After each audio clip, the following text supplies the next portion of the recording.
into Boneyard Films' first tutorial on how to do a proton pack for under $100.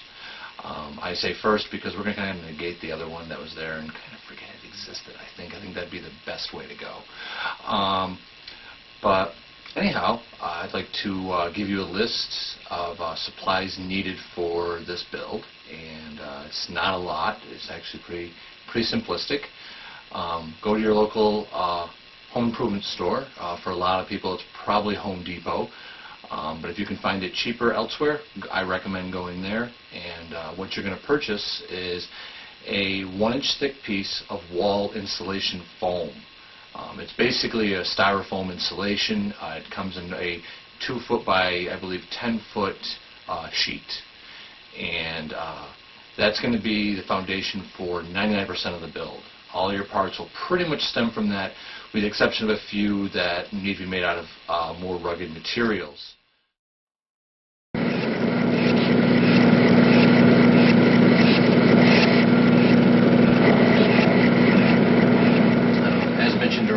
Recommended tools that I would recommend for this part of the build so far would be a high-tech sanding block like this. Like I said, as earlier, a couple bucks, nothing bad. Another tool you would of course need is a tool to cut things with. Some people like to use utility knives for things like this, but I think it's more time consuming and I'm a little more aggressive with my work, so I like to use a saw. Yeah, it works really good. I've had it for a while. It's a molding saw. It works, it's smaller teeth, not as too bad, but it can take a toll on your hands if you're a little too fast with it. But it does work really well, and of course, like all sharp objects, watch out. For obvious reasons, you can injure yourself, but I'd like to think that we're all competent enough to understand that little safety feature to begin with.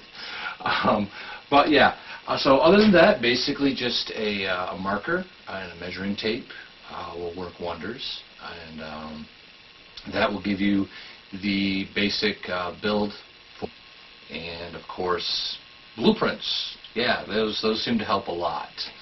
I myself found a link through gbh.com, and they're actually ones for an aluminum pack. So the measurements are super precise. You just have to convert some measurements and stuff, but it works really, really well. And with the foam, I find it a little easier to do things like in layers, much like you'd be building a cake.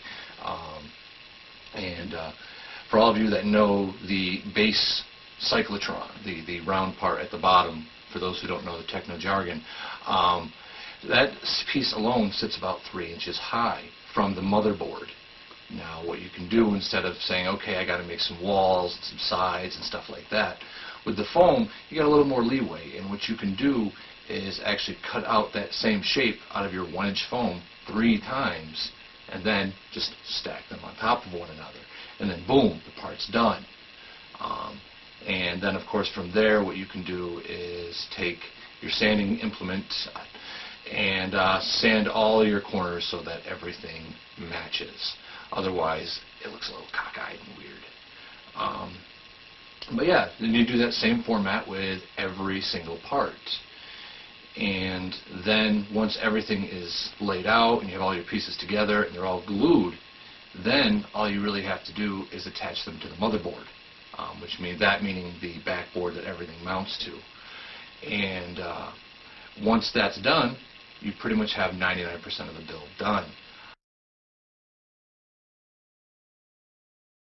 Certain drawbacks to working with the foam, certain paints and glues and things that can actually break down the structure of the glue, and that is basically going to ruin your entire design. And as far as paints, we'll get into that a little later on. Having a little issues with that right now with the one we have in the shop.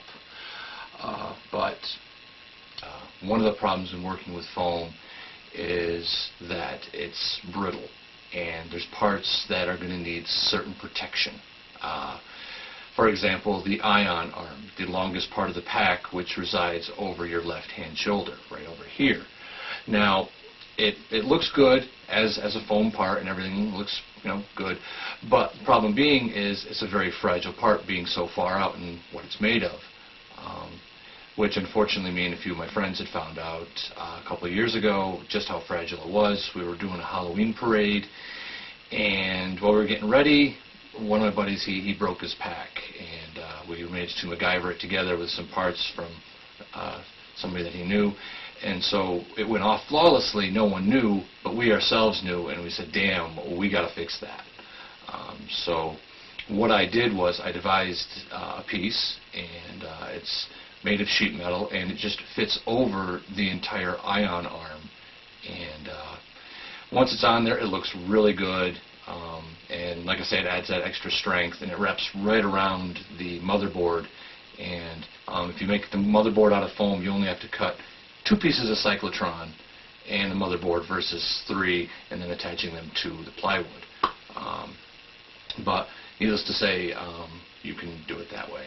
So yeah, fortifying the pieces are absolutely important. They're very, very essential.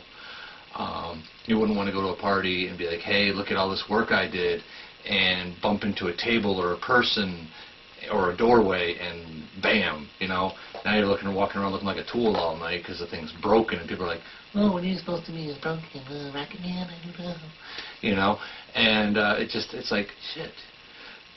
That will give you the basic build for so far. The one we have in the shop right now is probably about 60% done.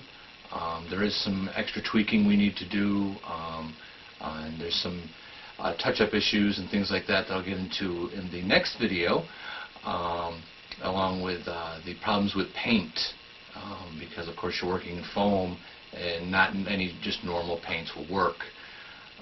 I hope that this tutorial was a little more beneficial to you, and we, you know, always want your feedback, so feel free to, you know, just leave us a comment down below. You know, we always appreciate anything. Hate us, love us, whatever, you know. So yeah, check us out, Boneyard Films, and we'll see you for part 3 or maybe part 2, depending on how you look at it, because I think once this one's now viewable, I'll take the other one down. There's no sense in having it. It's a shameful thing, horrible, horrible thing.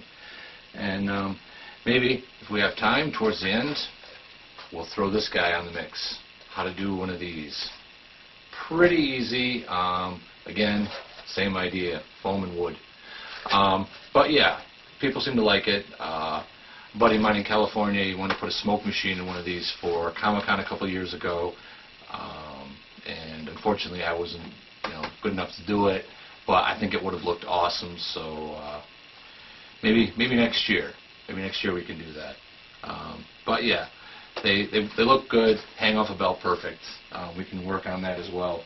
But until next time, happy building, and we'll see you next time.